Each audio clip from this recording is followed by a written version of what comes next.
Assalamu alaikum. My name is Dr. Sadia Bano.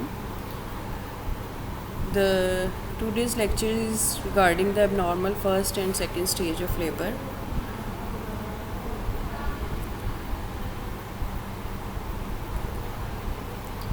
As you know, the labor is a long process.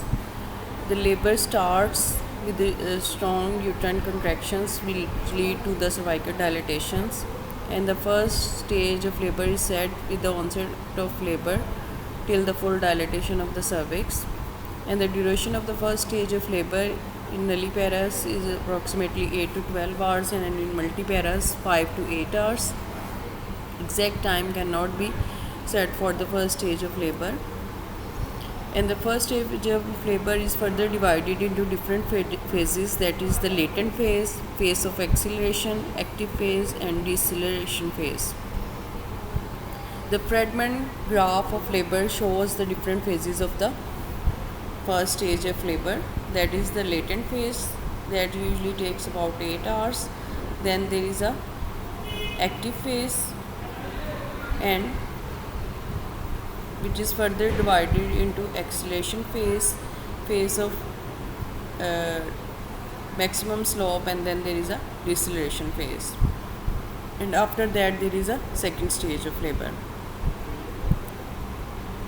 This graph is showing that there is a slow dilatation of the cervix during the first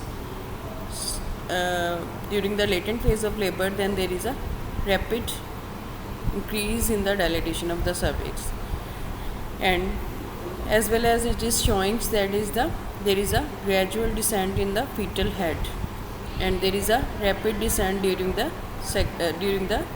active phase of labor. Abnormalities which are commonly seen during the first stage of labors, and these are defined as the dystocia, there is a difficult labor, or abnormally slow progress of the labors.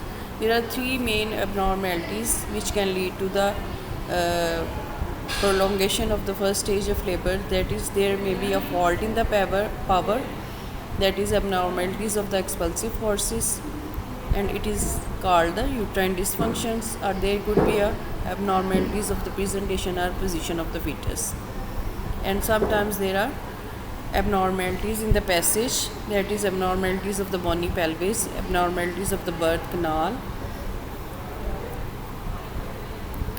Prolonged latent phase is defined that if there is a time duration is more than 20 hours in nullipara and 14 hours in multipara, and it may be due to the excessive sedation or conduction analgesia. There may be a false diagnosis of the labor, or there is a very slow progress in the cervical dilatations, and it can be managed by the rest and the augmentation of the labor with the oxytocin. Prolonged active phase is further divided into primary dysfunctional labor, secondary arrest of dilatation, and the arrest of descent.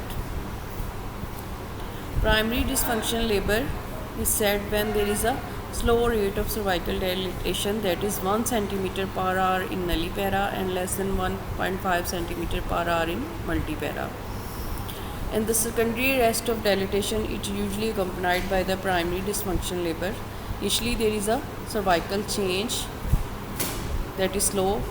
Later on there is a no change in the cervical dilatations within 2 hours. And the third abnormality which is seen in the active phase of the first stage of labor is the arrest of the descent, that is there is no fetal head descent within 1. After the abnormalities of the first stage of labor, abnormalities which are commonly seen during the second stage of labor is the prolonged second stage, that is the protracted labor. It is defined as a second stage longer than 2 hours in nullipara, 3 hours when regional analgesia is used, and longer than 1 hour in multiparas, 2 hours when regional analgesia is used.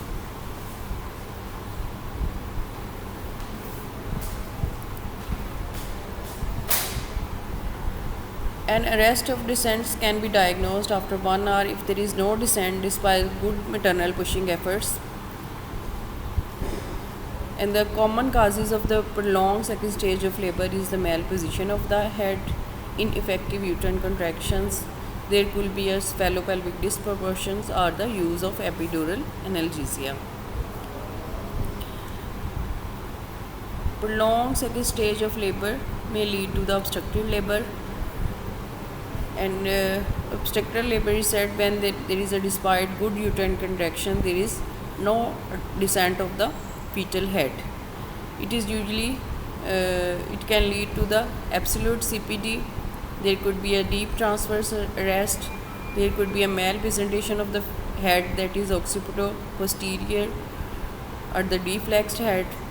There could be a mass in the lower uterine segments that inhibit the descent of the fetal head, or sometimes the fetal head size is larger than normal. And some other abnormalities like the conjoined twins sometimes may be seen. Obstructive labor can lead to the uterine rupture with resulting morbidity and mortality. And so we have to decide on time when there is a prolongation in the second stage of labor to prevent the morbidity to both to the fetus and the mother.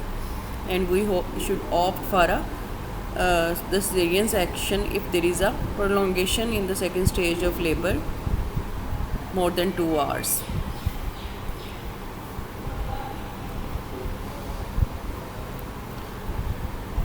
Management of the poor progression in the second stage. There are 3 options, that is to have observation if the maternal feeding condition are normal, and we do for the operative vaginal delivery, that is the assisted vaginal delivery with the forceps or the vacuums, and third is the cesarean sections. Another abnormality which is commonly seen in the second stage of labor is the precipitous second stage. Precipitous second stage refer to a second stage that is less than 15 to 20 minutes in time, and in that there is a rapid descent of the fetal head, and at the crowning we have to do a controlled delivery of the fetal head to avoid sudden changes in the pressures that can lead to the subdural hemorrhage. And it can be managed by avoiding hyperstimulation during the second stage of labor. Other abnormalities which are seen in the second stage of labor is the nuchal cord. Nuchal cord is the cord around the neck. If it is loose, we can slip it over the head, and if it is tight, then we have to move. We cannot move over the head, then we slip it over the shoulders, and then we deliver the baby through the cord. And if it is too tight, then we have to do the double clamping of the and cutting of the cord prior to the delivery of the baby. In that case, there is a chances of the fetal hypoxia, and there may be a need for the resuscitation. Other problems which can we see in during the second stage of labor is there is a fetal distress. In order to manage the fetal distress, we have to shorten the second stage of labor, and sometimes we have to do the elective instrumental delivery to prevent the fetal compromise.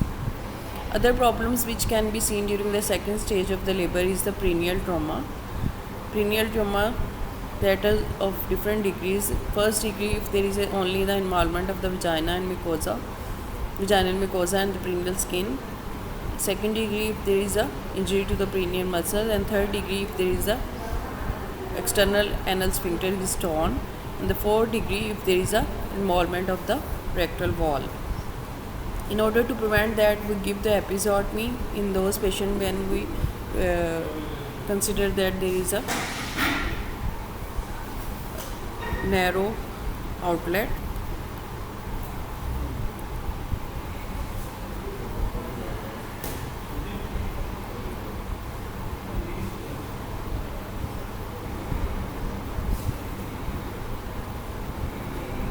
Episiotomy is a surgical incision, and it is easy to repair. It decreases the length of the second stage.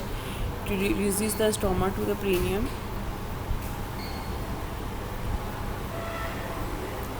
And another problem which we can see during the second stage of the labor is the shoulder dystocia, which is managed by different maneuvers, that is the Mick-Robert maneuver, suprapubic pressures, wood screw maneuvers, and the delivery of the posterior arms. So these are the common problems which are seen during the first and second stage of the labors. And the important thing to manage the first and second stage of labor is to do the proper fetal monitoring and to have a good analgesia during the labor, so that we can manage the problems of the second stage of the labor.